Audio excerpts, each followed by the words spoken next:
President Volodymyr Zelenskyy has warned that war is coming to Russia after 3 drones were downed over Moscow. The Russian Defense Ministry blamed Kyiv for that attack.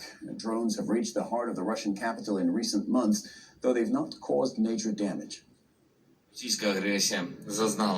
Russian aggression has gone bankrupt on the battlefield. Today is the 522nd day of the so-called special military operation, which the Russian leadership expected to last for a week or two. Ukraine is getting stronger. Gradually, the war is returning to the territory of Russia, to its symbolic centers and military bases, and this is an inevitable, natural, and absolutely fair process. And Russia says that Ukraine has launched another drone strike on its soil. The attack targeted a police building in a district in Bryansk region. No injuries have so far been reported. So we will go to Yulia Shapovalova in Moscow for reporting on that in just a moment, though.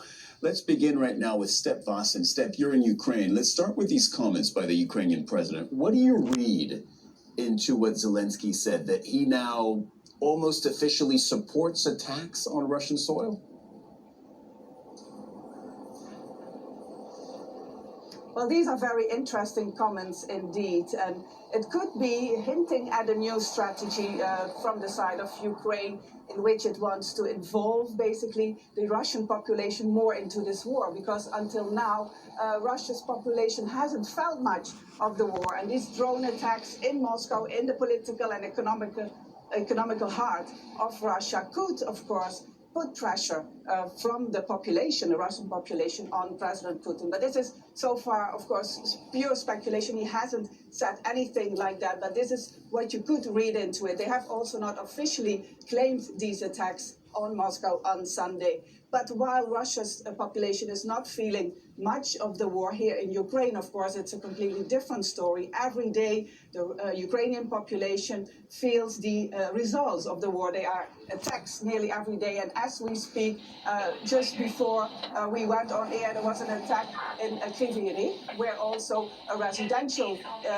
building has been hit again. We have not heard of any casualties there, but the damage is really significant. And also in Kherson, we have heard there's 1 dead and 2 injured of also an attack early this morning. And here in Kharkiv, where we are today, last night there were 2 hits as well.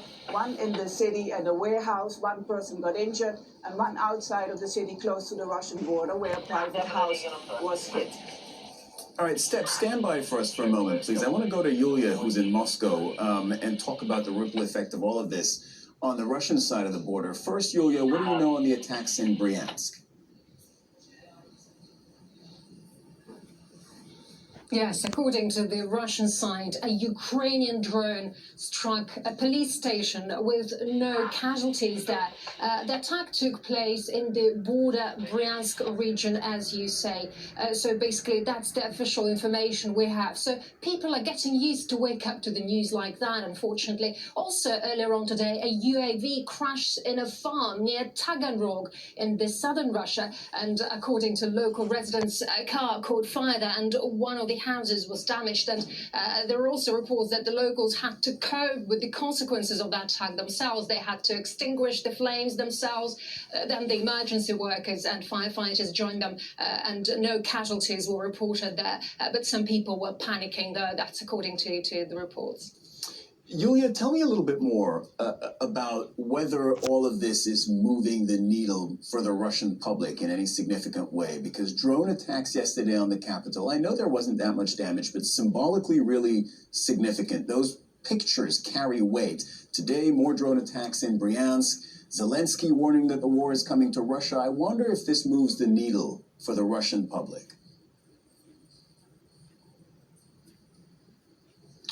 Yeah, that's right. Of course, Russia is big and very diverse, but the level of anxiety is growing, of course, as people are worried about a possible new round of mobilization due to lengthening the draft age in the country, about regular drone attacks on the border regions and even on Moscow, like yesterday. At the same time, some people don't even care, especially those who watch Russian TV because most channels simply ignored the news about the attacks on the Moscow city yesterday on July the 30th. And Russian President Vladimir Putin was informed about the drone attack on the Moscow region and Moscow, but at the same time, he participated in the Navy parade in St. Petersburg, hosting several African leaders. So basically, it's a signal for most people. It's just business as usual. Okay, that's all really interesting context. Business as usual. In that case, let me take it back. Thank you, Yulia. Let me take it back to step. Yeah, so besides all these air attacks, the war on the ground is ongoing, and this counter-offensive that Ukraine started over a month ago is still intensifying. What we are looking at here is two different front lines, one in the south where Ukraine has said they have made some advances, but also here close to Kharkiv in the northeast. On Sunday, the Deputy Defense Minister announced really heavy fighting here in this area. Russian forces have really been pushing hard, she said, but Ukraine has managed to recapture those positions. We can't independently confirm this, but this is coming from the Ukrainian government. So this counteroffensive is really picking up, I have to say. So there's really heavy fighting here. We don't hear much about any casualties or how exactly these advances are going, but this is definitely happening right now. Nice step.